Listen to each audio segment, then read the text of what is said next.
إلهي ناجنا وكشف جميع أذية وصل مكاني لدى العدا والخوف بأهلك يا الله.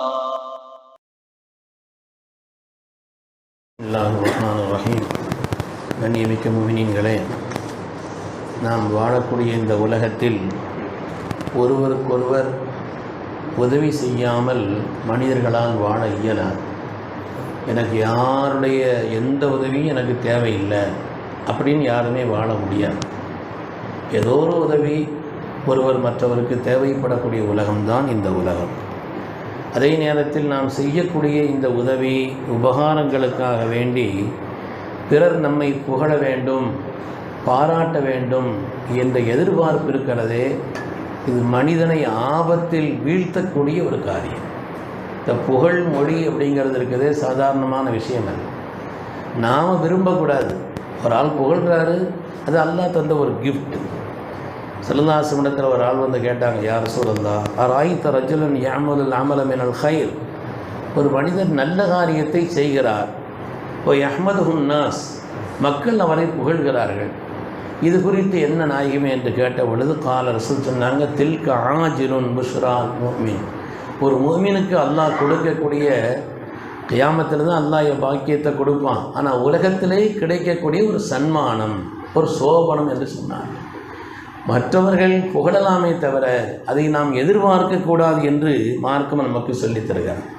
புகழை விரும்பினால், எதுக்காக புகழ விரும்புகிறோம் என்று சொன்னால், நாம் மற்றவர்களை விட உயர்ந்தவர்கள், கல்வியால், உபகாரத்தால், தன்மைகளால், விசேஷ அழகால், பல காரியத்தினால பிறரை விட என்று நாம் எண்ணுகிறோமே. மற்றவர்கள் நம்மை புகழ வேண்டும் என்று எதிர்பார்ப்பது இருக்கிறதே, இதனுடைய விளைவு என்ன ஆகும்னு சொன்னால், கடைசியில் அவர்களுக்கு பொறாமை அதிகரித்துவிடும். யாரும் புகழ்வதிலும் உண்மை இல்லை, இகழ்வதிலும் உண்மை இல்லை. எங்கள் பெரிய சிறுத்தை அடிக்கடி சொல்லுவாங்க, உலகத்தில் எல்லோரும் நல்ல மனுஷன்தான், எப்போன்னு சொன்னால் அவருக்கு ஒத்து இருந்தான்னு சொல்லுவாங்க. எல்லோரும் நல்ல மனுஷன்தான், எப்போ அவருக்கு ஒத்த மாதிரி இருந்தால் நம்ம நல்ல மனுஷன். அதனால் மனிதர்களுடைய இந்த தராசு இருக்கிறது, அது கோணல் தராசு, எல்லாம் ஒரே மாதிரியெல்லாம் இருக்காது. இன்றைக்கி புகழ்வாங்க, நாளைக்கு இகழ்வாங்க. இன்றைக்கி முன்னால் புகழ்வாங்க, நாளைக்கு என்ன செய்வாங்க, நம்ம பின்னால் நம்ம வந்து அவர் ஒரு பெரிய புகழ் விரும்பி அப்படின்னு சொல்லி பின்னால் நம்மளை பற்றி உண்டான நிலையில் பேசுவாங்க. அதனால் இந்த புகழ் வலையில் சிக்கி நம்முடைய லட்சியங்களை வீணாக்கி விடக்கூடாது. அதனால தான் அல்லாஹு தஆலா குர்ஆன் ஷரீஃபில் தொடக்கமாகவே சொல்லித் தருகிறான், அல்ஹம்துலில்லாஹி ரப்பில் ஆலமீன். யார் எந்த காரியத்தை சொன்னாலும் சரி, புகழ் என்பது என் ரப்புக்கு சொந்தம், அல்ஹம்துலில்லாஹ்னு சொல்லி பழகுங்க. அல்லாஹ் உங்களுடைய கண்ணியத்தையும் புகழையும் கூட்டுவான். அதே நேரத்தில் நீங்கள் ரப்பின் பக்கம் திருப்பி விட்டீர்கள் என்று சொன்னால், இன்னைக்கு புகழ்கிற ஒரு ஆள் நாளைக்கு இகழ்ந்தாலோ, இன்றைக்கி புகழக்கூடிய ஒரு ஆள் நாளைக்கு உங்களை அது சம்மந்தப்பட்ட விஷயங்கள் துரோகம் செய்தாலோ, அந்த நேரத்தில் நம்ம மனசு ஒன்றும் செய்யாது. ஏன்னா எந்த நல்ல காரியத்தை செய்தாலும் அதற்குண்டான கூலியை ரப்பு தருகிறான். அல்ஹம்துலில்லாஹ். யாராவது புகழ்ந்தால் அல்ஹம்துலில்லாஹ் அல்ஹம்துலில்லாஹ் என்று சொல்லி பழகினோம் என்று சொன்னால், நாளைக்கு யாருக்கு உபகாரம் செய்தோமோ அவங்களுக்கு ஏதாவது நன்றி கட்டுத்தனமாக நடந்தாலோ அல்லது நமக்கு எதிராக ஒரு துரோகம் செய்தாலோ அதை பற்றி நம்ம மனசில் ஒன்றும் இருக்காது. ஏன்னா நான் செய்தது என் ரப்புக்காக என்று வருகின்ற காரணத்தினால் குர்ஆன் ஷரீஃபில் அல்லாஹு தஆலா பாடங்களை படித்து தருகிறான். நமது உயிரினும் மேலான கண்மணி ரசூலுல்லாஹி ஸல்லல்லாஹு அலைஹி வஸல்லம் அல்லாஹ் ஆயத்திறக்கிறான் அல்லவா, இதா ஜாஅ நஸ்ருல்லாஹி வல் ஃபத்ஹ். அல்லாஹுடைய உதவியும் வெற்றியும் வரும் பொழுது மக்கள் கூட்டம் கூட்டமாக இஸ்லாத்திற்கு வருவார்கள். ஒரு பெரிய வெற்றி வந்துருச்சு, உபகாரம் வந்துருச்சு, கூட்டம் கூட்டமாக இஸ்லாத்துக்கு மக்கள் வர்றாங்க என்றால், அந்த நேரத்தில் உங்களுக்குண்டான கடமை என்ன, அந்த நேரத்தில் நீங்கள் செய்ய வேண்டிய காரியம் என்ன, அதற்குண்டான தீர்வு என்பது ஃபஸப்பிஹ் பிஹம்தி ரப்பி, ரப்பை நீங்கள் புகழுங்கள் என்று அல்லாஹ் சொன்னார். அந்த நேரத்தில் அல்ஹம்துலில்லாஹ். யாராவது புகழ்கிறாங்களா, அல்ஹம்துலில்லாஹ் இவ்வளோ பெரிய வெற்றி கிடைச்சிருச்சு என்று நம்முடைய நிலையின் மீது நாம் ஒரு அகம்பாவம் கொள்வதோ பெருமை கொள்வதோ கூடாது. அல்ஹம்துலில்லாஹ் அல்ஹம்துலில்லாஹ் என்று சொன்னாங்க.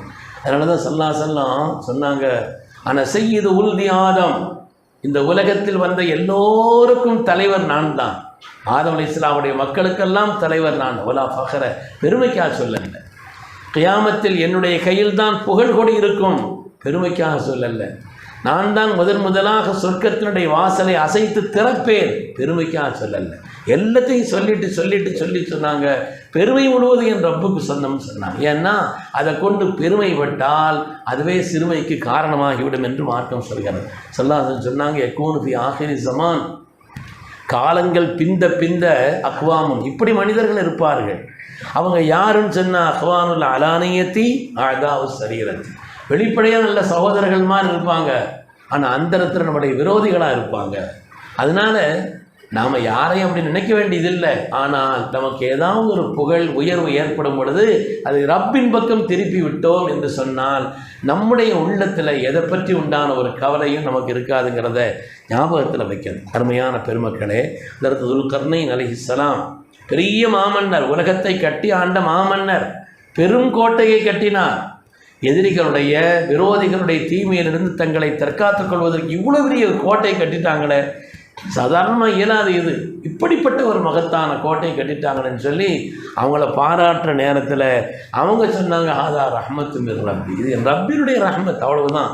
ஃபைதா ஜா வாது ரப்பி ஜாலஹு தக்கா, ரப்பினுடைய ஒரு எச்சரிக்கையோ அவன் புறத்திலிருந்து உண்டான ஒரு வரும்பொழுது இதெல்லாம் தொகலாக ஆகிவிடும் என்று அதை அல்லாஹ்வின் பக்கம் சேர்த்தார். அதனால் இந்த உலகத்திலே மனிதர்கள் மயங்குவது எதுக்குன்னா புகழுக்கு தான்.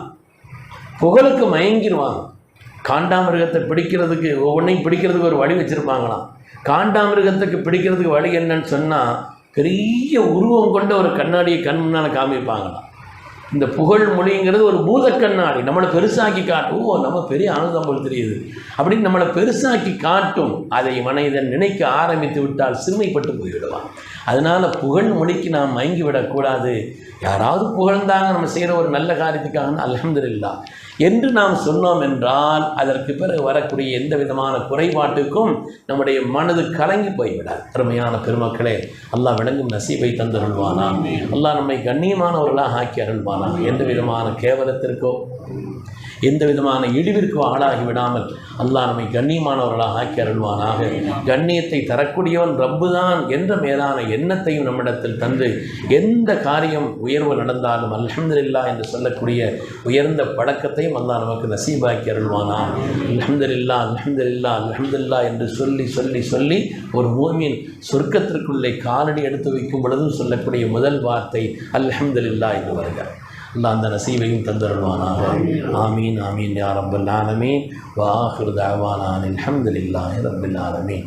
சுப்ஹானல்லாஹி வ பிஹம்திஹி.